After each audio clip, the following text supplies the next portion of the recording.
Oliver Ostrich.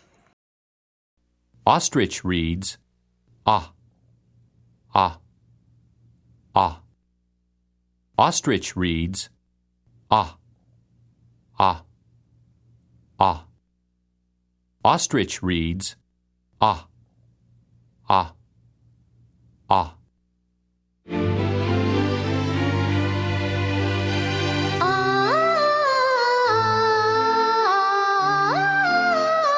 What was that? Oliver Ostrich saw up in the sky something that's green and red flying so high. Oliver Ostrich asked, what gave me fright? Something that's green and red, it's just a kite. Oliver Ostrich. Oliver Ostrich was on the way to Oswald's grocery store.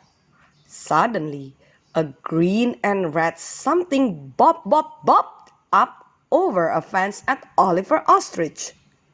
Surprised, Oliver Ostrich ran down the block as fast as an ostrich can run.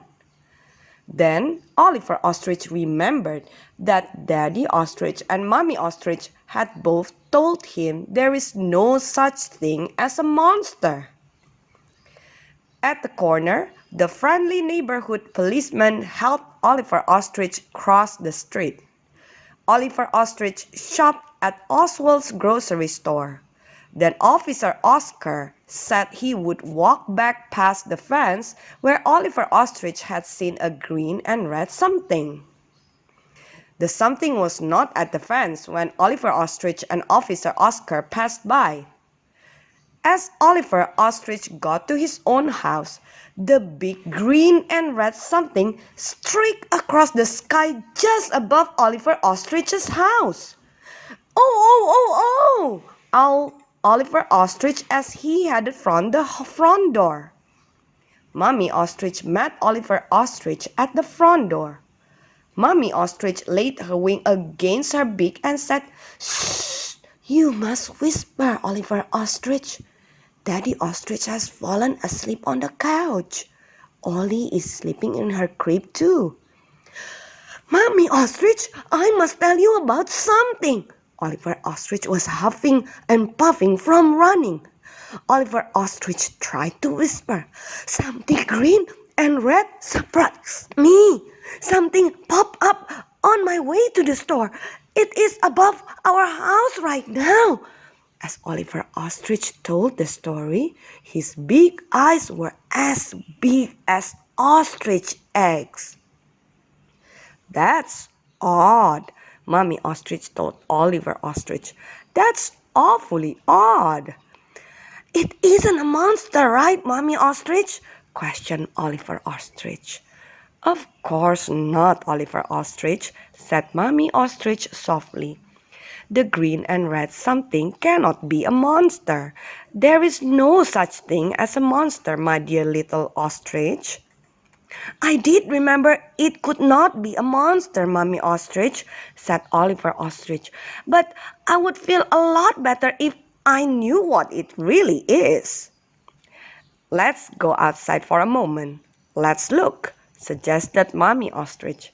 "Maybe we can find out just what it really is. Maybe we can find the explanation."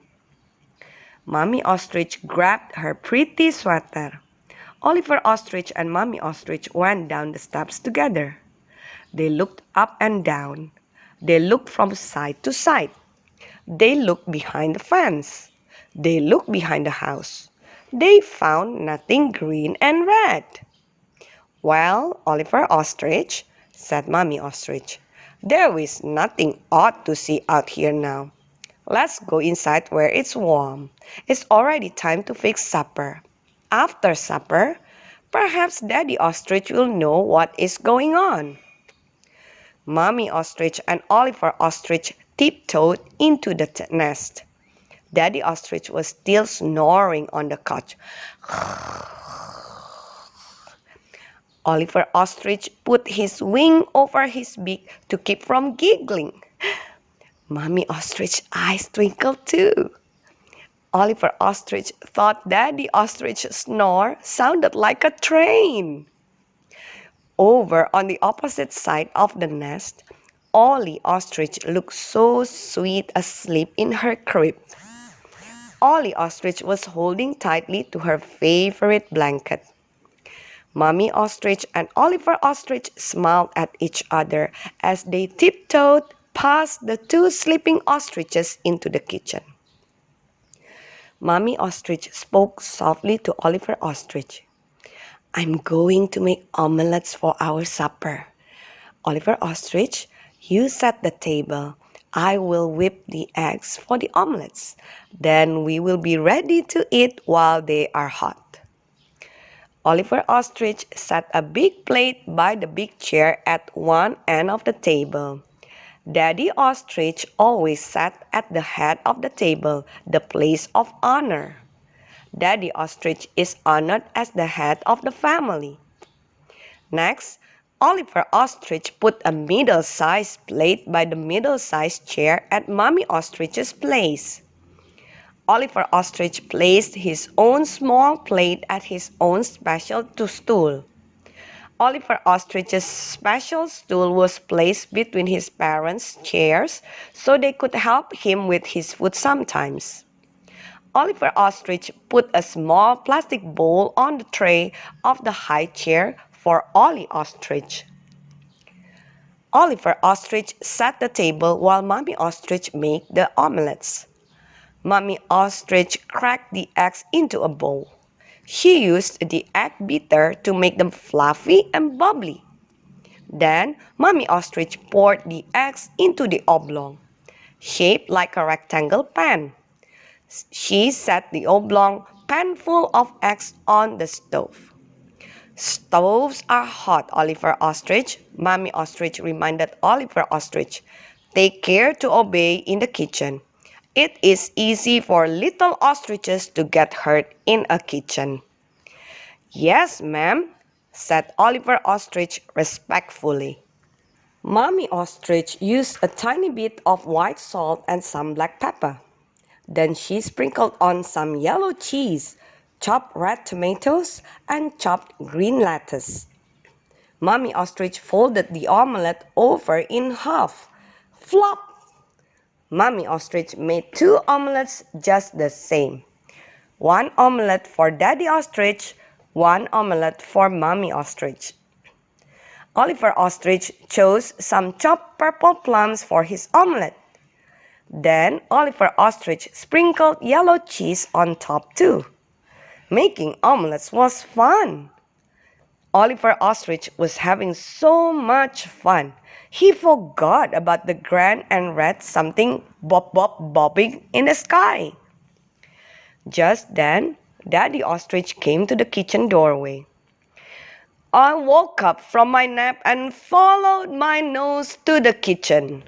Daddy Ostrich was stretching and smiling. It smells marvelous in here. I see the table is all set, observed Daddy Ostrich as he sat down in his proper place. Yes, Daddy Ostrich, you are awake just in time, said Mommy Ostrich. I will waken little Ollie now. The omelettes are all ready. Daddy Ostrich, I need you to help me solve a mystery. Oliver Ostrich could hardly wait to tell Daddy Ostrich about the green and red something. A mystery, Oliver Ostrich? Asked Daddy Ostrich with interest. That sounds very exciting. I will do that right after supper, Oliver Ostrich. We will eat our hot omelets first, okay? It's okay with me, Daddy Ostrich, agreed Oliver Ostrich, because I am as hungry as an ox.